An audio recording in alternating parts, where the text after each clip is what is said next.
Alice in Wonderland, Chapter 4. The Rabbit Sends in a Little Bill.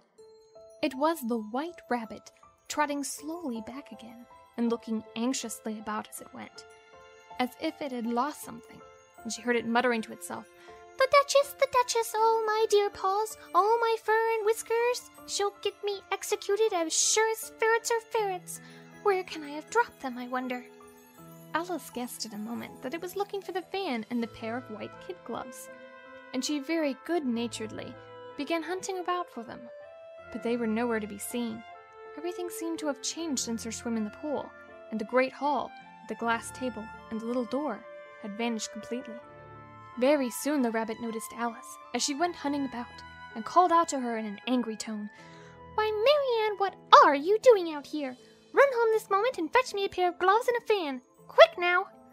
And Alice was so much frightened that she ran off at once in the direction it pointed to, without trying to explain the mistake it had made. "He took me for his housemaid," she said to herself as she ran. "How surprised he'll be when he finds out who I am! But I'd better take him his fan and gloves, that is, if I can find them." As she said this, she came upon a neat little house, on the door of which was a bright brass plate with the name W. Rabbit engraved upon it. She went in without knocking, and hurried upstairs, in great fear lest she should meet the real Marianne, and be turned out of the house before she had found the fan and gloves. "How queer it seems," Alice said to herself, "to be going messages for a rabbit. I suppose Dinah will be sending me on messages next." And she began fancying the sort of thing that would happen. "Miss Alice, come here directly and get ready for your walk." "Coming in a minute, nurse, but I've got to see that the mouse doesn't get out." "Only I don't think," Alice went on, "that they'd let Dinah stop in the house if it began ordering people about like that." By the time she had found her way into a tidy little room with a table on the window, and on it, as she had hoped, a fan and 2 or 3 pairs of tiny white kid gloves, she took up the fan and a pair of the gloves, and was just going to leave the room, when her eye fell upon a little bottle that stood near the looking-glass. There was no label this time, with the words "Drink me," but nevertheless, she uncorked it and put it to her lips. "I know something interesting is sure to happen," she said to herself, "whenever I eat or drink anything. So I'll just see what this bottle does. I do hope it'll make me grow large again, for really, I'm quite tired of being such a tiny little thing." It did so indeed, and much sooner than she had expected. Before she had drunk half the bottle, she found her head pressing against the ceiling, and had to stoop to save her neck from being broken. She hastily put down the bottle, saying to herself, "That's quite enough. I hope I shan't grow any more. As it is, I can't get out of the door. I do wish I hadn't drunk quite so much." Alas, it was too late to wish that. She went on growing, and very soon had to kneel down on the floor. In another minute, there was not even room for this, and she tried the effect of lying down with one elbow against the door, and the other arm curled around her head. Still she went on growing, and, as a last resource, she put one arm out of the window and one foot up the chimney, and said to herself, "Now I can do no more, whatever happens. What will become of me?" Luckily for Alice, the little magic bottle had now had its full effect, and she grew no larger. Still, it was very uncomfortable, and, as there seemed to be no sort of chance of her ever getting out of the room again, no wonder she felt unhappy. "It was much pleasanter at home," thought poor Alice, "when one wasn't always growing larger and smaller and being ordered about by mice and rabbits. I almost wish I hadn't gone down that rabbit hole. And yet, it's rather curious, you know, this sort of life. I do wonder what can have happened to me.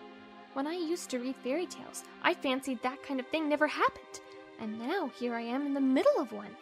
There ought to be a book written about me. That there ought. And when I grow up, I'll write one. But I'm grown up now," she added in a sorrowful tone. "At least there's no room to grow any more here. But then," thought Alice, "shall I never get any older than I am now? That'll be a comfort, one way never to be an old woman, but then always to have lessons to learn. Oh, I shouldn't like that." "Oh, you foolish Alice," she answered herself. "How can you learn lessons in here? Why, there's hardly room for you, and no room at all for any lesson books." And so she went on, taking first one side and then the other, and making quite a conversation of it altogether. But after a few minutes, she heard a voice outside, and stopped to listen. "Marianne! Marianne!" said the voice. "Fetch me my gloves this moment."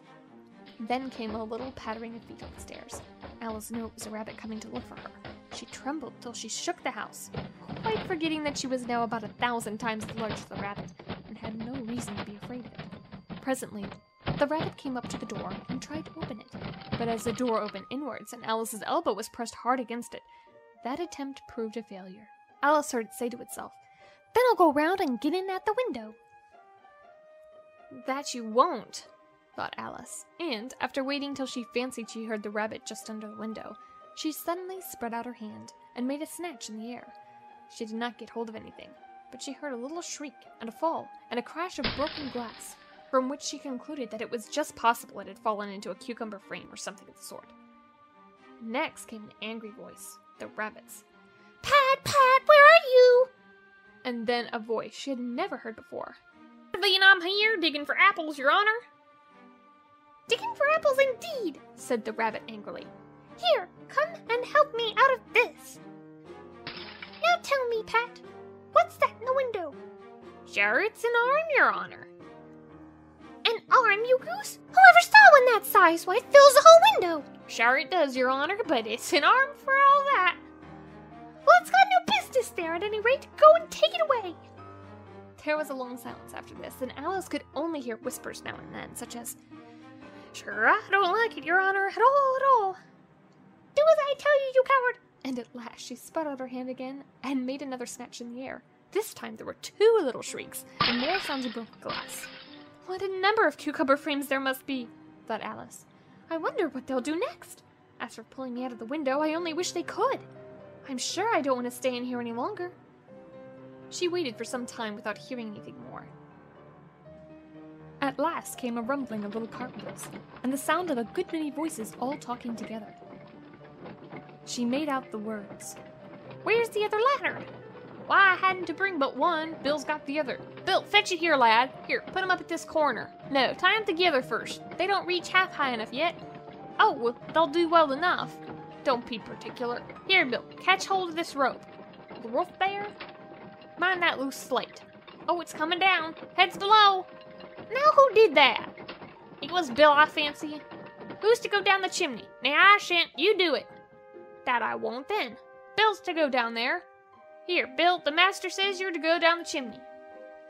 "Oh, so Bill's got to come down the chimney, has he?" said Alice to herself. "Shy, they seem to put everything upon Bill. I wouldn't be in Bill's place for a good deal. This fireplace is narrow to be sure, but I think I can kick a little." She drew her foot as far down the chimney as she could, and waited till she heard a little animal, she couldn't guess what sort it was, scratching and scrambling about in the chimney, close above her. Then, saying to herself, "This is Bill," she gave one sharp kick and waited to see what would happen next. The first thing she heard was a general chorus of, "There goes Bill!" Then the rabbit's voice along, "Catch him, you by the hedge!" Then silence, and then another confusion of voices. "Hold up his head!" "Brandy now?" "Don't choke him!" "Oh, what's it, old fellow?" "What happened to you?" "Tell us all about it!" Then came in a little feeble, squeaking voice, "That's Bill," thought Alice. "Well, I hardly know no more, thank ye. I'm better now, but I'm a deal too flustered to tell you. All I know is, something comes at me like a jack-in-the-box, and up I go like a skyrocket." "So you did, old fellow," said the others. "We best burn the house down," said the rabbit's voice, and Alice called out as loud as she could, "If you do, I'll set Dinah at you." There was a dead silence instantly, and Alice thought to herself, "I wonder what they will do next. If they had any sense, they'd take the roof off." After a minute or two, they began moving about again, and Alice heard the rabbit say, "A barrelful will do to begin with." "A barrelful of what?" thought Alice. But she had not long to doubt, for the next moment a shower of little pebbles came rattling in at the window, and some of them hit her in the face. "I'll put a stop to this," she said to herself, and shouted out, "You better not do that again!" Which produced another dead silence. Alice noticed with some surprise that the pebbles were all turning into little cakes as they lay on the floor, and a bright idea came into her head. "If I eat one of these cakes," she thought, "it's sure to make some change in my size, and it can't possibly make me larger. It must make me smaller, I suppose." So she swallowed one of the cakes and was delighted to find that she began shrinking directly. As soon as she was small enough to get to the door, She ran out of the house and found quite a crowd of little animals and birds waiting outside. The poor little lizard Bill was in the middle, being held up by 2 guinea pigs, who were giving it something out of a bottle.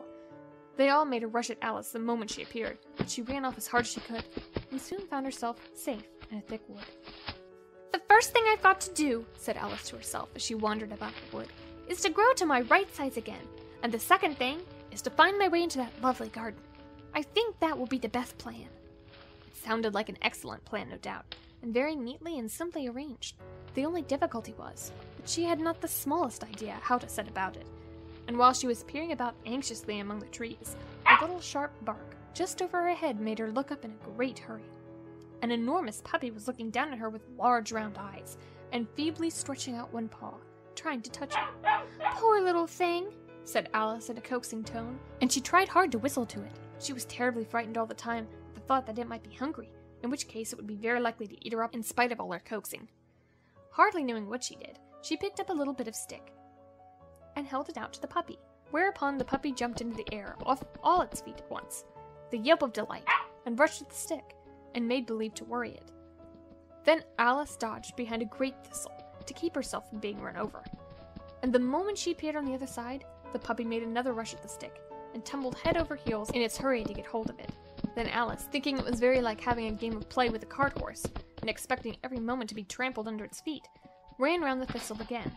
Then the puppy began a series of short charges at the stick, running a very little way forwards each time and a long way back, and barking hoarsely all the time, till at last it sat down a good way off, panting, with its tongue hanging out of its mouth and its great eyes half shut.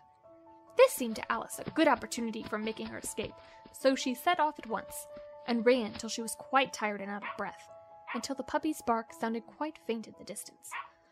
"And yet what a dear little puppy it was," said Alice, as she leant against a buttercup to rest herself, and fanned herself with one of the leaves.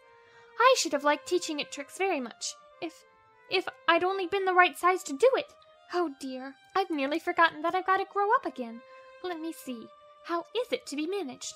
I suppose I ought to eat or drink something or other, but the great question is, what?" The great question certainly was, what? Alice looked all around her at the flowers and the blades of grass, but she did not see anything that looked like the right thing to eat or drink under the circumstances.